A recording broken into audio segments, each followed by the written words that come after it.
tan iyo karokaci kooxaha burcadbadeeda Soomaalidu markii ay xoogeysteen isla markaasna ay si weyn hakad u galiyeen hawlihii dhaqaaqa dhinaca gaadiidka badda ee gooshay xeebaha Soomaaliya iyo gacanka cadmeed waxaa taasi barbar socotay hawlgal ballaaran oo iyana ay wadeen ciidamada isku dhafka ee ka socda dunida kuwaasi oo hawshoodu ahayd garabgalka sahayda gargaarka ee ku socda Soomaaliya iyo waliba galbinta gaadiidka badda gaar ahaan kuwa ganacsiga ee gooshay xeebaha Soomaaliya ciidamada caalamiga ah midowga Yurub ka socda waxa ay ka qayb yihiin hawlgalkaasi iyagu markaasi ku jahaysan la dagaalanka burcadbadeeda.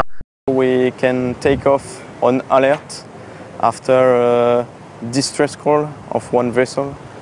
And so we go there. waxaan ku hawlgalaynaa marka ay soo gaarto fariinta ama alertiga markii dooni ay ka timaado taasi oo shaki looga qabo burcadbadeeda waxaana markaasi imaanaysa in halkaasi hawlgal u dirno. We take a photo and we call waxaynu ka qaadnaa sawirro kadibna waxaan u wacnaa maraakiibtana haddii ay jirto xaalad laga shakisan yahay sidaas waxa yiri sarkaal ka tirsan ciidamada Faransiiska qaybta ka ciidamada midowga Yurub ee la dagaalamaya kooxaha burcadbadeeda Soomaalida. Helikabtaradu waa ay u kala caddahay marka ay timaado dooni burcadbadeed iyo marka ay timaado dooni kalluumaysi. It's quite easy to do the differences.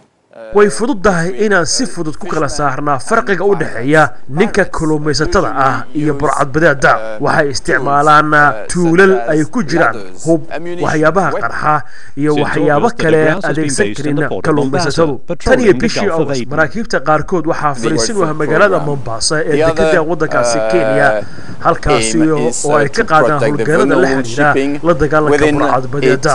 waxaasina waxa ugu muhiimsan sidoo ku warramaya sarkaalka mission is to deter and to disrupt the piracy in the area. koowaad waa garabgalka sahayda gargaarka ee WFP talabaadna waa in la ilaaliyaa maraakiibta u nugul in la afduubo sida kuwa AMISOM iyo markaasi laga hortago burcadbadeeda deegaanka ka qowleysanaysa. hay'adda caalamiga ee badaha ee la yiraahdo International Maritime Bureau waxa ay sheegtay sanadkii 2009 Soomaaliya lagu weeraray 217 markaba waxaana ay sheegtay in ilaa iyo 80 milyan oo dollar lacag laga sameeyay hawshaasi. markabka la yiraahdo MV San Carlos oo sida ilaa iyo 2 milyan oo fuusto oo saliida ayaa la sii daayay February 2010 kadib markii kooxo burcad ay haysteen muddo bilooyina lacag ilaa 7 milyan oo dollar gaaraysa ayaa la siiyay burcadbadeeda oo la xaqiijiyay in lacagtaasi looga daadiyay